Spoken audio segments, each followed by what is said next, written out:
it is so scary to listen to your gut and kind of stop one, go into the other.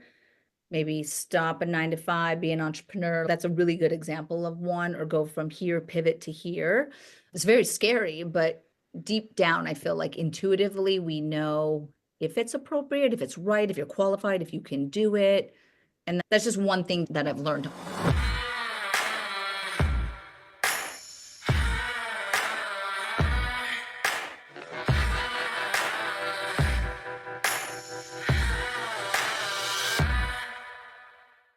When I think about careers, I note that there are people who make buckets of money even though they hate what they're doing.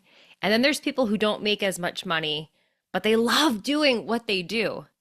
And then there's even some people who have been in the game with passion and strategy and enough time to figure out how to do both. And today I want to reintroduce you to Dr. Emily Splichal, whose personal story of creating the life she has created, including creating her company Noboso, which just received a $3 million investment, is so magnificently inspiring. So get comfy and let's dive on in. Emily, what brought you to New York City? What were you doing? So I first got to New York. Let me actually step back. So I first visited New York and would stay there in the summers when I was in undergrad, and my older sister lived there. And then I would live in the city for 3 months during the summer and temp. The economy was totally different at that point. So I was like making bank in the like early 2000s temping. And I just fell in love with the city that as soon as I finished undergrad, then I knew that I was going to end up in New York City. It's a city that speaks to your soul. Totally. I totally get that. What were you doing in undergrad? So my background is actually forensics. Interesting. Okay. Yes. Yes. Okay, so we really pivoted out of undergrad in that. Yes. However, I will say, so when the way that I look at movement Mm, and movement assessment, understanding movement dysfunction and compensation patterns, to me, that is accessing the part of my brain that is like the crime scene investigator. Like that's to me how it is. Like I'm a detective and I'm trying to figure out like, ooh, where's the compensation? That's where I think why I really am drawn to movement assessment. And that's where part of my brain was very drawn to forensics and really the puzzle or the math, the mystery behind, there's like ballistics, there's a blood spatter, it's a fascinating profession as far as you're trying to figure out so much with just these tiny little puzzle pieces. okay, so explain to us what happens after undergrad in that case. You're living in New York full time. What are you doing with your life? Oh yeah, I'm actually going to go back one little step. So I did my undergrad in forensics in Minnesota, but my heart always wanted to be in New York. So that's just to know that. But I went to undergrad in Minnesota, partly for my parents, but all that stuff. And then I got my first internship job, you could say, out of there in New York at John Jay College of Criminal Justice, where I was doing forensic DNA research.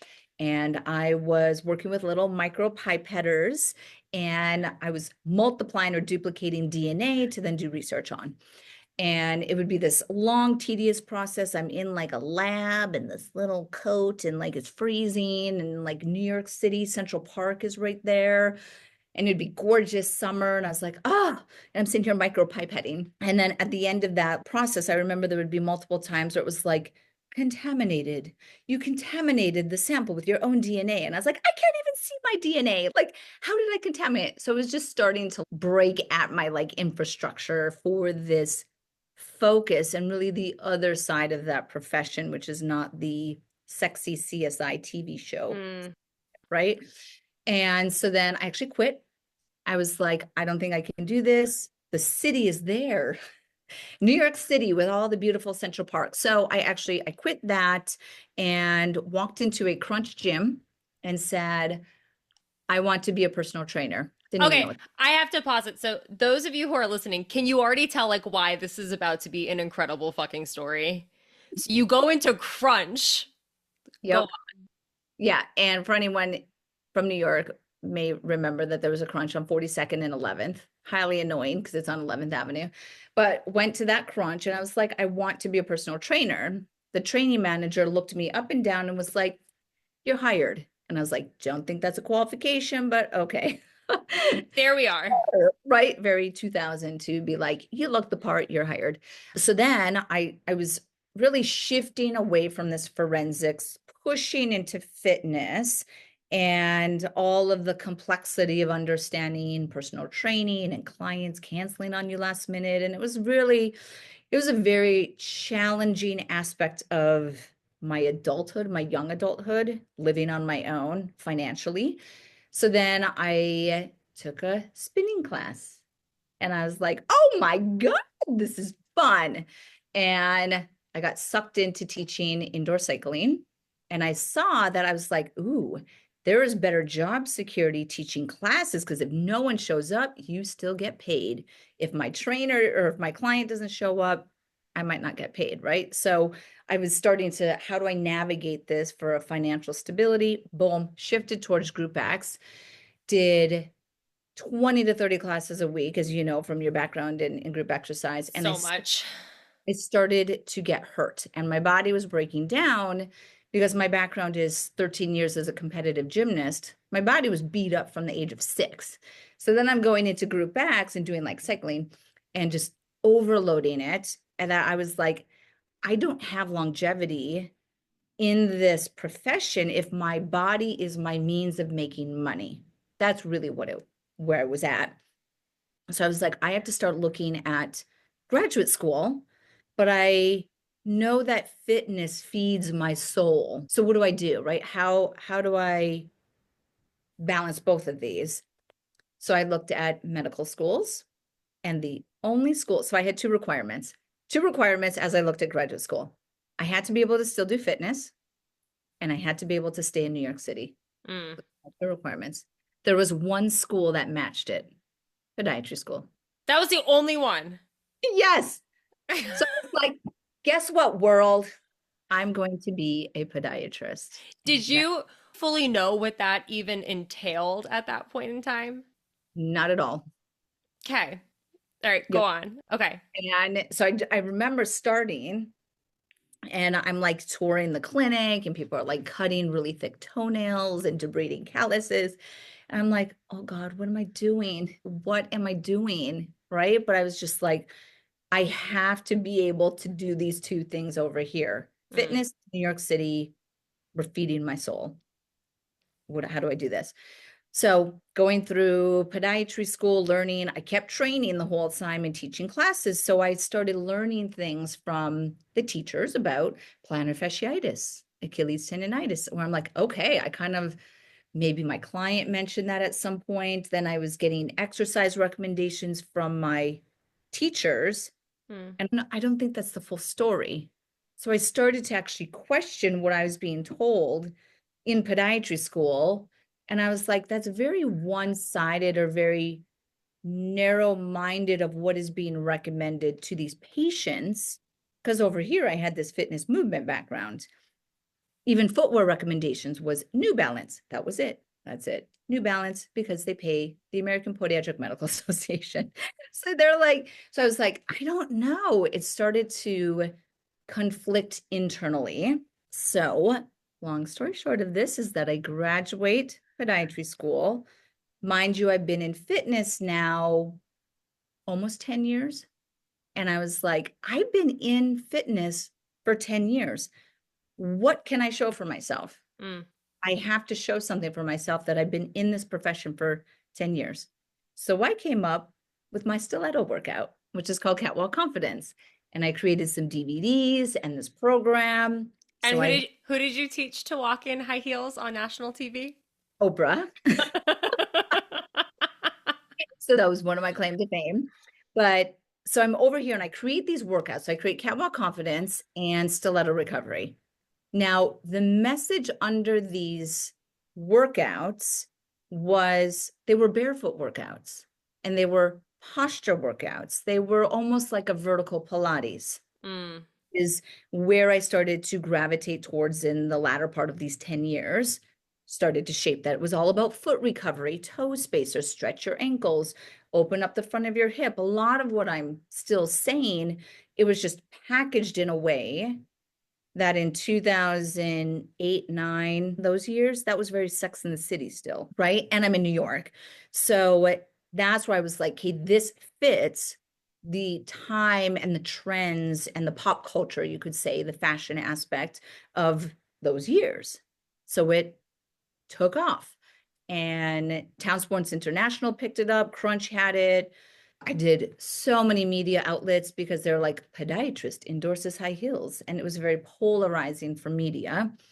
So that was a huge springboard to my career over here. Meanwhile, I'm starting residency in podiatry over here, and it's very narrow-minded.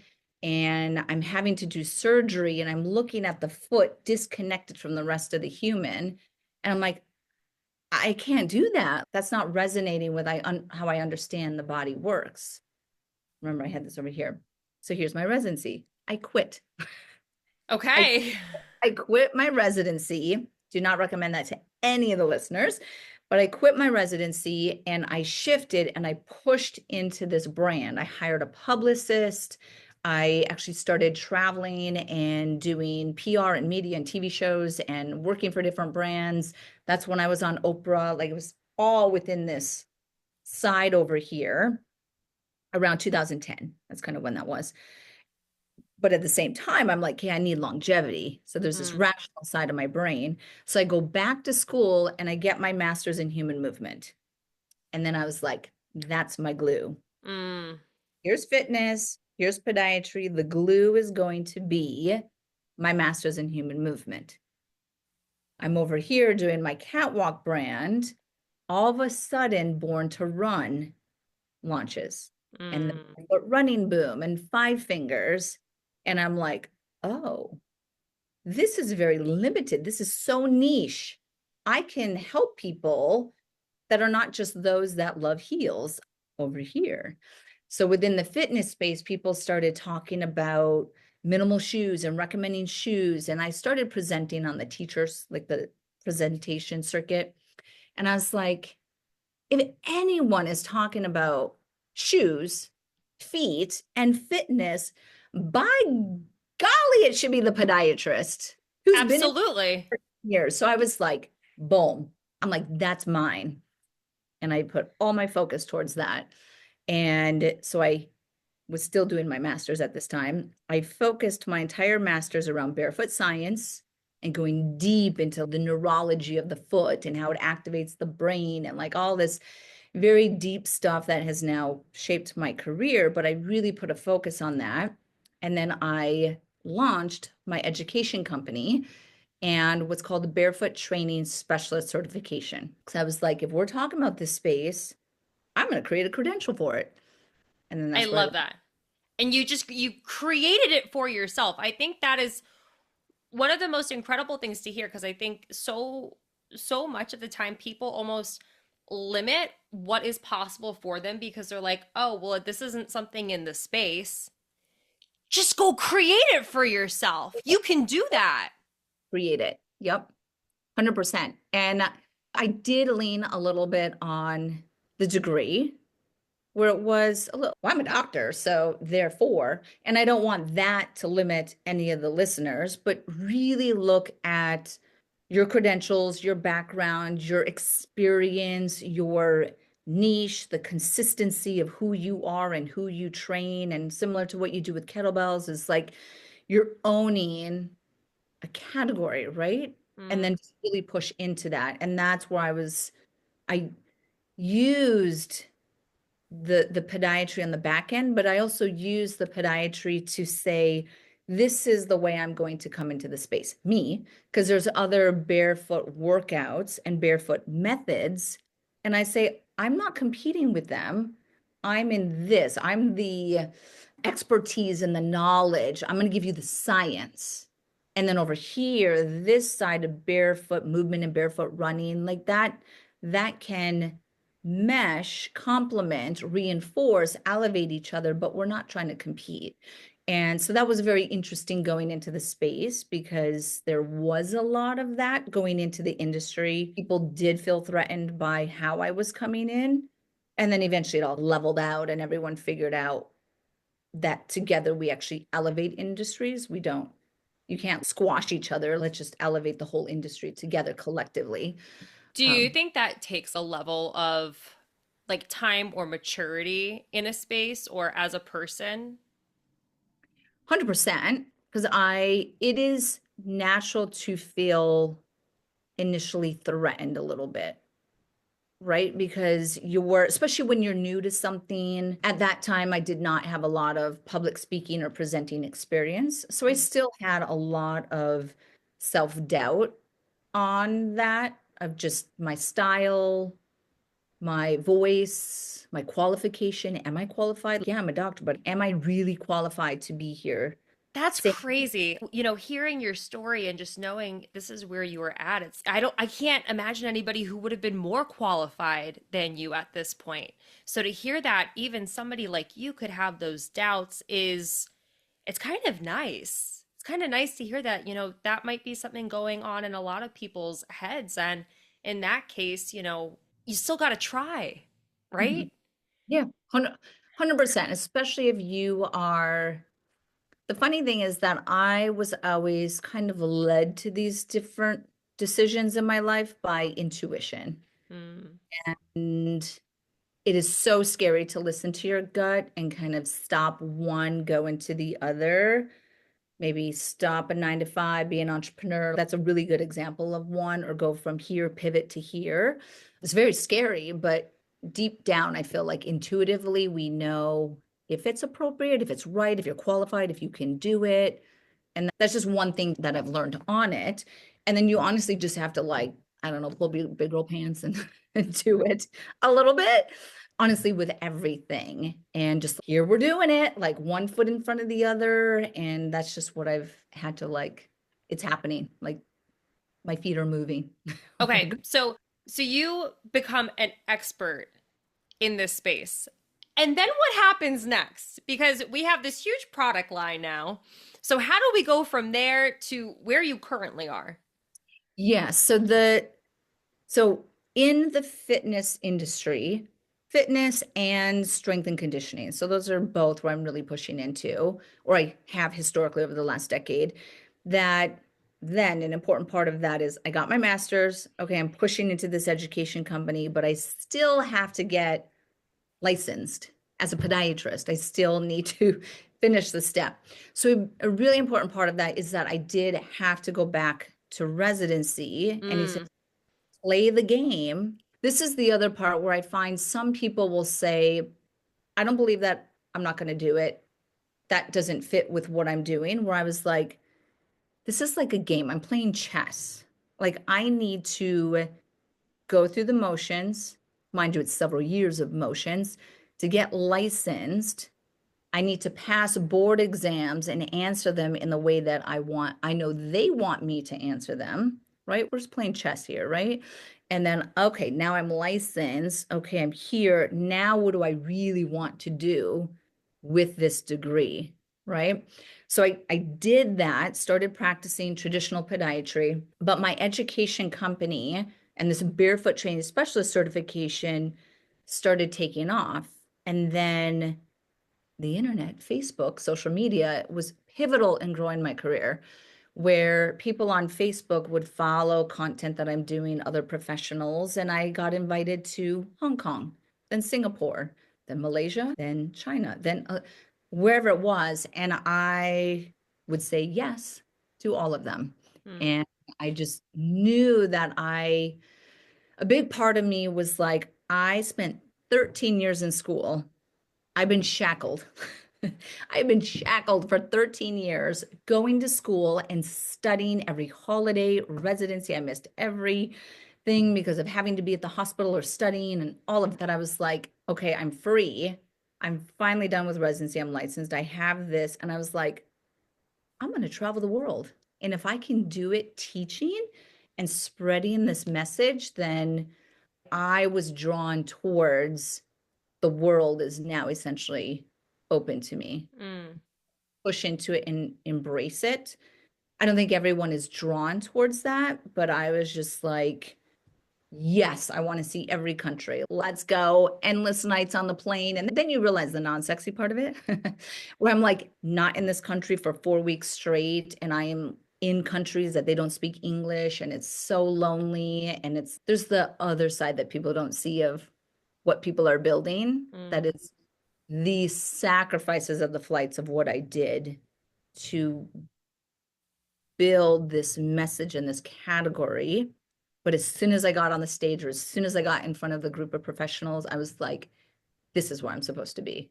And then I need to play the mental game when I'm in the hotel by myself, or the mental game when I'm on this international flight and my boyfriend is breaking up with me because I'm never in the country. There's like that side of it that is then, no, I'm being drawn to this for some reason. I am called to carry this message, and all of this stuff just isn't right now. Mm. And then that's why I did career first and then found, had my daughter at 40 versus younger, because of where I was drawn and how I knew I wanted to create this very solid foundation of me, my message, my I would love to leave a legacy, but like what that looks like, I think needed this very heavy foundation before I go, have a child or things over here. I think it's so cool that you were able to just follow your intuition and create what you've created. I don't know who said this to me, but it was something along the lines of, if everybody wanted to be a professional basketball player, we would all just feel that calling. Mhm. But not everybody grows up wanting to be a professional basketball player, right? Like you are called to whatever your passion is for a particular reason.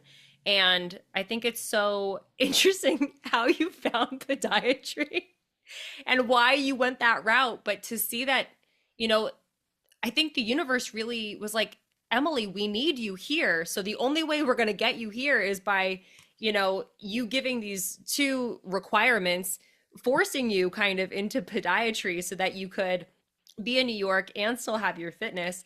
And then it just allowed you to create something that has been so helpful and monumental in many people's lives. It's so freaking cool. So you're traveling, you're like doing the thing, and then we have more. What happens next? Yes. So I start consulting for different companies, creating courses for them, advising them. A lot of them are in the fitness space, footwear companies, orthotic companies, that whole side of things. There's a company that I will not disclose who happens to have a former COO who was essentially left that company and approached me and said, I know you've mentioned before in your past that you have ideas for a product, for a foot-based product. I'm a free agent. Let's create something. And I was like, oh, okay, the world is talking to me here. Don't know what that product is yet, but let me sit. Let me sit with myself. And at that time, again, it was the barefoot running boom. I was speaking about barefoot training. I was traveling the world, getting athletes out of their shoes, this whole thing that oftentimes people would then say, okay, I got my shoes off. Well, where do I now train? What do I stand on? Should I be on the turf? Should I be on the rubber? Should I be on the Olympic lifting platform? And I was like, surfaces. No one is talking about surfaces here. So then I worked with my engineer to create a barefoot training surface, which is Noboso. It has a mechanoceptive, a 2-point discrimination texture on it. So it's tiny little pyramids across the entire surface. And it was across what would be like a yoga mat size to do that. Now, that took 2 years to iterate. That took 2 years.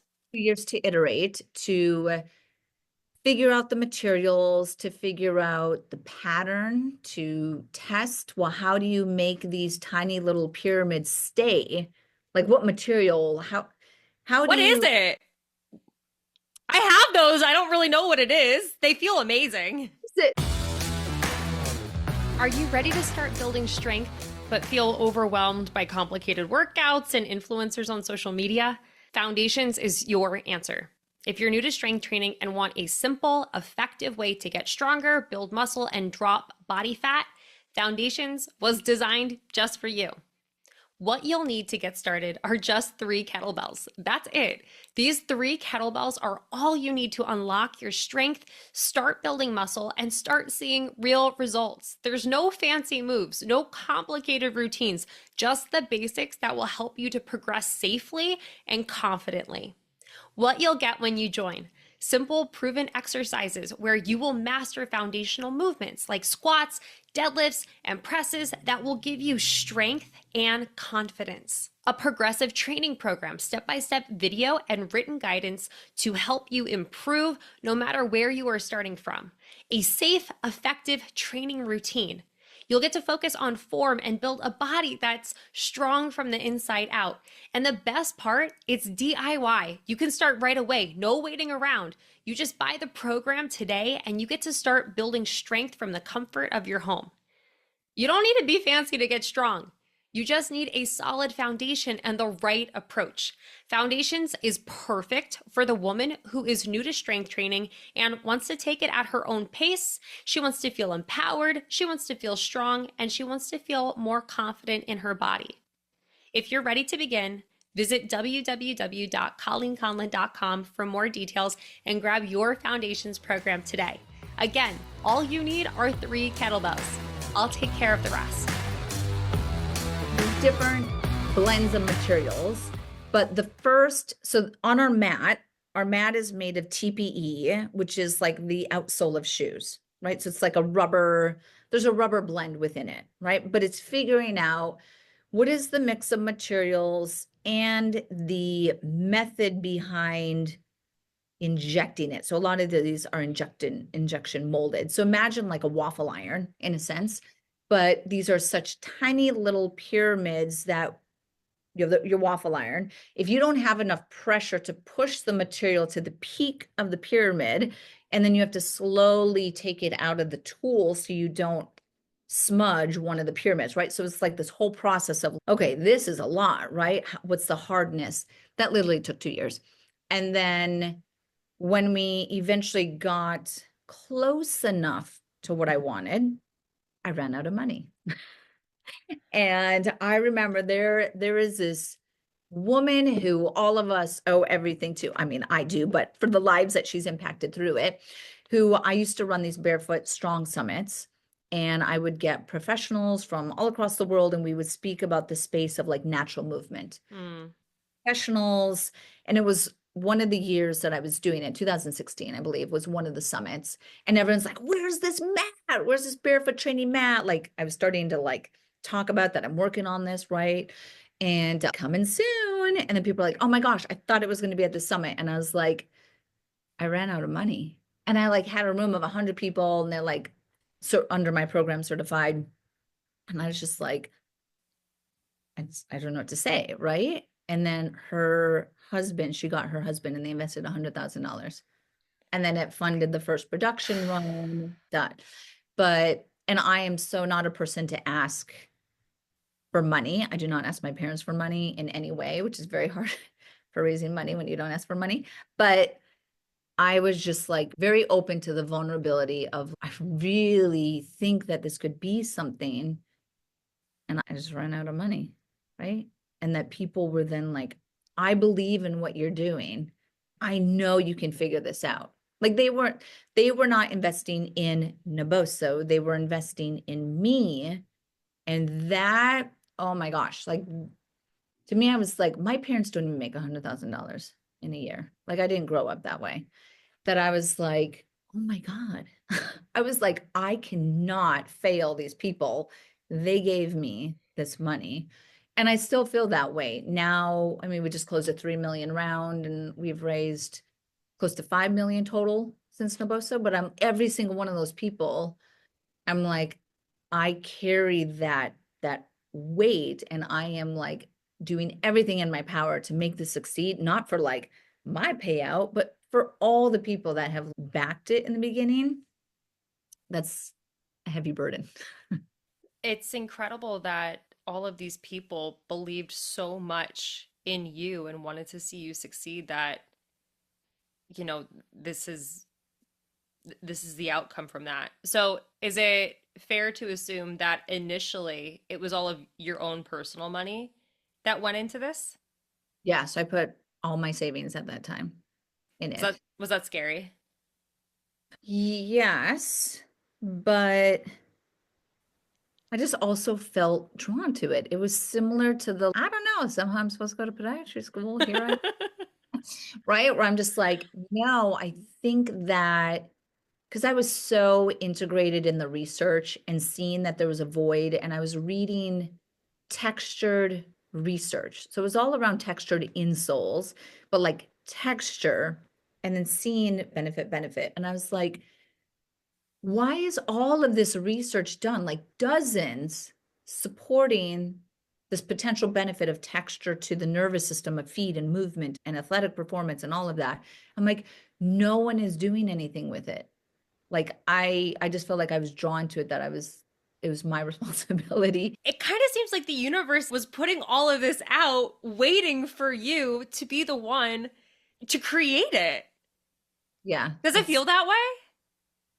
it does. That sometimes I'm like, I didn't wake up from podiatry school or at any point in my adulthood and say, I want to be a CEO of a product company and manufacture and import and the whole, like, there's a lot behind the scenes that people just don't realize, of like the pressure of my day, especially these last four years, which have been growing so fast. But then I feel like, but it is helping people. I cannot give up on a product that is giving mobility back to someone who had a stroke or MS or Parkinson's or neuropathy. That I'm just like, I wish that I wasn't given the ability to see and connect the dots in the way that I did, but now I just feel that it's my responsibility to do that.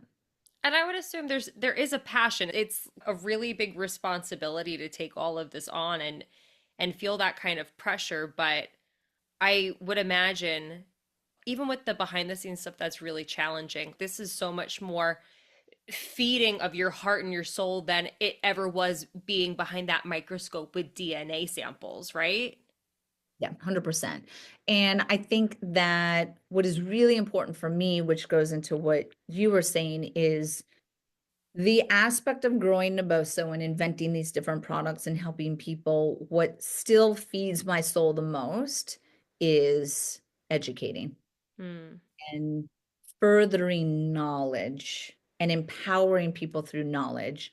So part of what's really important with this investment is that it allows us to expand our team. My partner is now officially coming on, like literally next in line to me, that it is me and him, that he can take care of the aspects of business, which is the other side that people don't see. This is totally the not sexy side, is the accounting and the legal and the financial and the like HR and all that stuff, which actually I like it because I'm like, wow, okay, I grew this, but it doesn't feed my soul in a way that the education, the empowering, the public speaking, that does.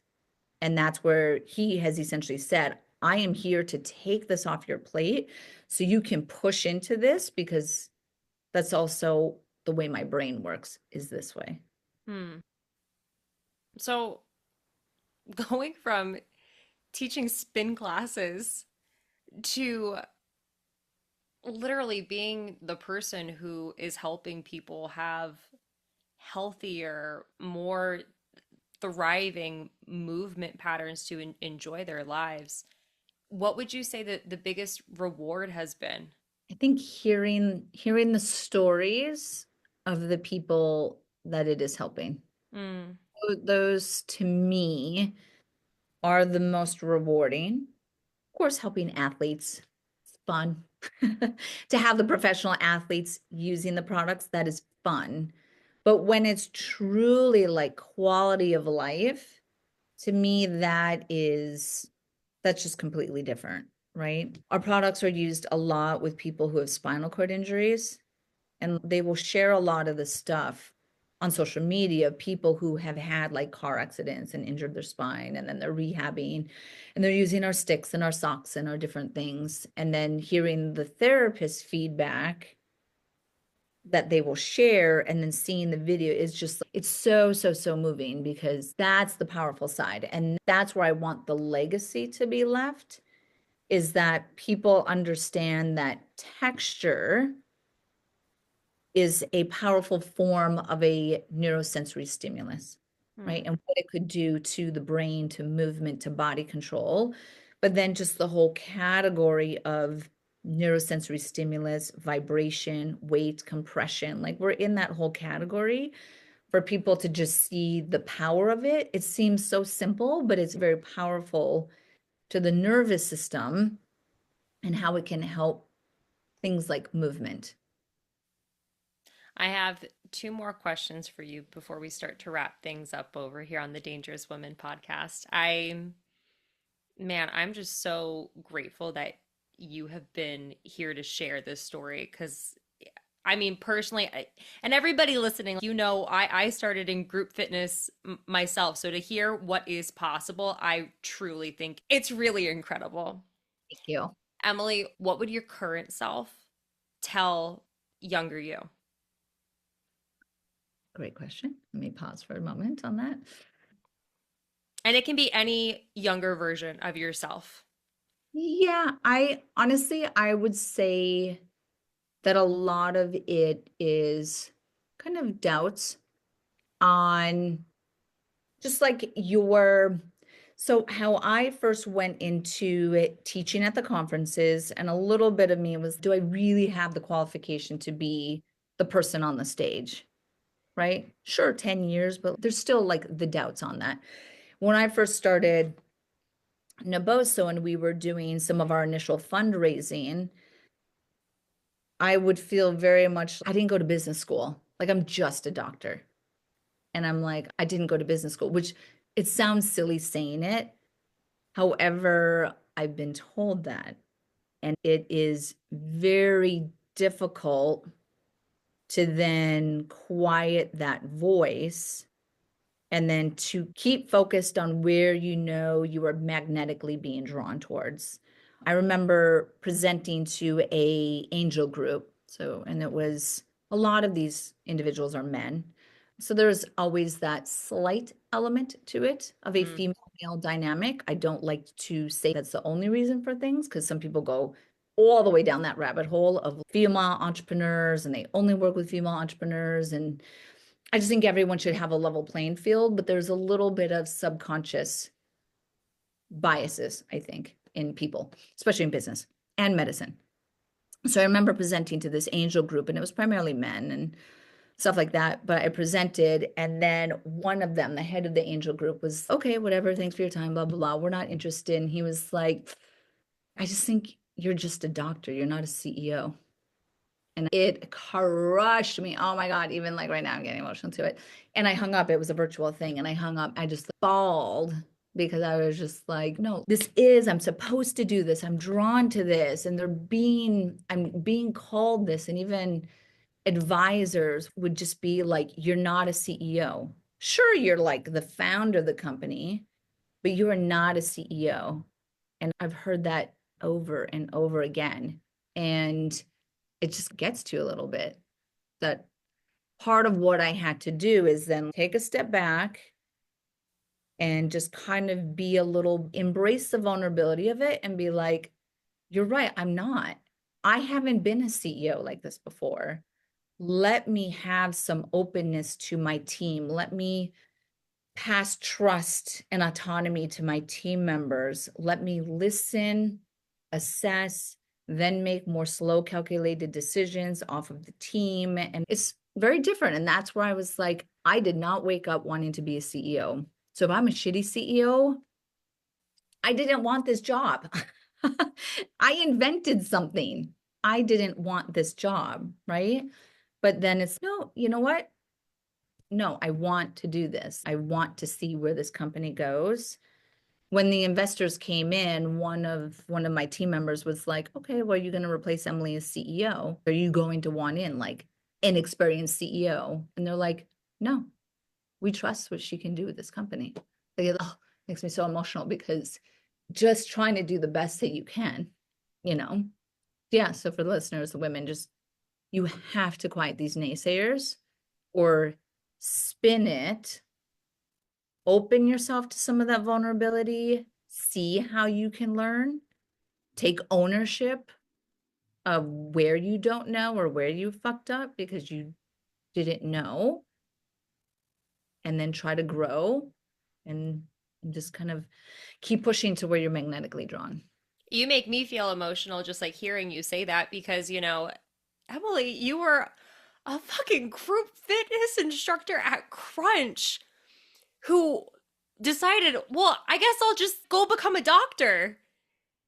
And then, well, I'm a doctor, so I guess, I'm going to become the expert at this thing and I'm the expert at this thing. So I guess, yeah, I'm going to create a product because this all just makes sense. What you have been able to do is fucking incredible. And I feel like it doesn't matter that, you didn't go to school to become a CEO. Like all of the stuff that you figured out how to do from the beginning of your story until this point, I want to work for you. I want to be with you. I trust you. I trust your intuition figuring this stuff out. You've gotten so far. And I think, oh my gosh, for the women who are listening to this, this show really is for her, for us, for women. I think it's really helpful to hear your perspective in sharing this stuff about men. And I want to make it, abundantly clear. There's no hate towards men. There's no hate towards men, right? I think it's more of a people thing. But when people underestimate you, why would you want to work with them? Right? And I think, as I'm getting ready to start my own product, I've even had thoughts myself. I don't really want to work with other men. I would rather keep this within, connections and working with other female entrepreneurs and building up women because I don't even know if I have the words to fully articulate what the feeling is, but there's just like this gut feeling. Maybe that's the intuition talking where it's just, I truly believe a well woman, a confident woman, she is going to help see her sisters rise. And I don't know if all the men actually want to see us rise at this point in history. And I would love to be told that, Colleen, no, you're completely wrong, but it's a little hard to think that way just based on where we're at in the world currently. And I just want to say thank you for sharing that because I would imagine it's a tough position to be in when you're made to feel a particular way by men in this situation. Yeah. And it is unfortunate that it happens to be a male in all of these situations of where I've encountered it. And even doubters in my podiatry side, because there was that also. My life has been full of naysayers in a way, right? Where I remember when I first launched my catwalk and was like getting on Oprah and like all of that stuff, I had men who were podiatrists email me and sending messages that I'm an embarrassment to the profession. I'm not really a podiatrist. I'm single-handedly destroying this profession. This is what I'm getting at the earliest part of my career, just licensed, right? And then that's like in podiatry, they call it, I mean, it's unique to podiatry, maybe, I don't know, about eating your young. And podiatry, for all it's offered me, is notorious for eating your young. And why would you want to push down or break down the next generation of a profession that you've been in? I don't understand that. I'm about like elevating and want the next generation. I want the next generation podiatrists to fully understand functional medicine and go back to the schools. So it's kind of going back to make sure the next generation is better than this one. So it's oftentimes very unfortunate that you will see that in certain professions or men, older men, I don't know, but I've heard it a lot in my life. I would imagine the kind of comments you were getting from those male podiatrists were stuff like women shouldn't be like in high heels, or is that kind of what was going on? I think that they were just, maybe it's, she spun the degree in a way that I didn't think of. I don't know. I think there's a lot of done a lot of therapy, and I'm sure there's a lot that's under what people actually do when they kind of peel the layers to the onion of like, why are you feeling so threatened? Because that's Mm. really what it is, right? Are you threatened of me? Are you threatened of the image that I'm creating for your profession? What is it? I mean, your image is incredible. Can I tell, do you want to know who, and I've had this conversation many times with Tim. Do you want to know who I think the most incredible female character of the my time, millennials time? Is that right? I think the most incredible character I have been given to see growing up is Elle Woods. Hmm, I truly believe that because you're given this woman who does not look like she belongs at Harvard Law School, and she proves everyone wrong. And she's the one who comes out on top. yep, And I think it just, I think when we have these stereotypes of what a doctor is supposed to be, what a podiatrist is supposed to be, and then we're given, you know, a female doctor who is gorgeous and blonde and she's creating this like high heels class. It's like, where did she come from? What is this? What's going on? And you break the societal norm of what that profession probably looked like up until the point of you breaking in. And yeah, I think for a lot of people, it's threatening. It's scary when something or someone is coming into a space where it's like, oh, this is really different. I don't know how to, you know, handle this, interact with this. And yeah, I would imagine. And for those of you listening, like Emily is a friend of mine, and her personality is just like you're fabulous. And I would imagine for so many men who are insecure, it's probably really challenging not to just be around a beautiful woman, but a beautiful woman with a brain. And they just don't blush. know what to do. But I mean, listen, you're incredible. You're going to continue to do incredible things. What do you think the younger version of yourself would like to say to you right now? I mean, I think she'd be like, keep fucking crushing it. Yeah. Like, why did you waste certain amount of energy on thoughts and emotions and kind of things? I just think some of that is wasted energy. I don't know. I feel like I'm at a point in my life at this age or in my career or however you want to define it as very into quieting noise. Mm, Only way I know how to describe it is I want to be so hyper focused to achieving success and achieving this legacy, to being the best mother I can to my daughter, to being an amazing girlfriend to my boyfriend, to be an amazing friend, amazing sister, all those things, and to quiet this noise. And there's mm. so much noise. I mean, it's easy to get distracted in the noise. So that's just where I'm drawn 2024 to 2025 is that just that those words kind of keep coming up in my mind. And I think there was a lot of noise in my earlier years that perhaps there's a lesson in the noise, but don't Yeah. get too caught in the weeds, Mm, if that makes sense. I think that does. And that feels like a really nice lesson for all of the listeners right now. And I'm curious if you might have any final words for the women who they feel a pull to following their passion, but they're scared. What would you like to tell those women as we wrap? One, I would start talking about it. I do that a lot, is I talk about it with my closest network for it to become more believable, right? Because I'm talking about it. I'm a huge believer about consistency. And it's a message that I carry for my patients, that you have to be very consistent in your foot recovery and your habits, right? You have to go to the gym, you have to be consistent about what you're doing. But with business or maybe career shifts or goals or starting a business, is be consistent in the momentum to start to move that forward, whatever that might mean, right?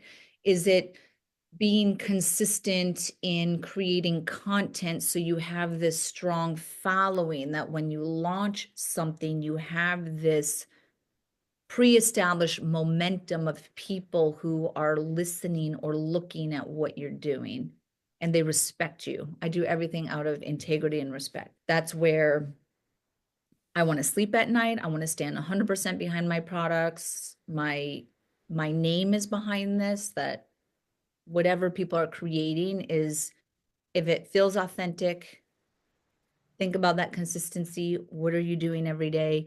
And then I'm a big believer in teams. Thank you, Emily. Thanks for tuning in. If this episode hit home, don't forget to leave a rating and review. Women are stronger together, so share this with a woman who you want to see rise. When we embrace positive takeaways, we level up, and when we share them, we change the world. Follow us on Instagram at The Dangerous Women Podcast and let us know what you want to hear next. And remember, dangerous women redefine wellness and the world. So be fierce, be authentic, be dangerous.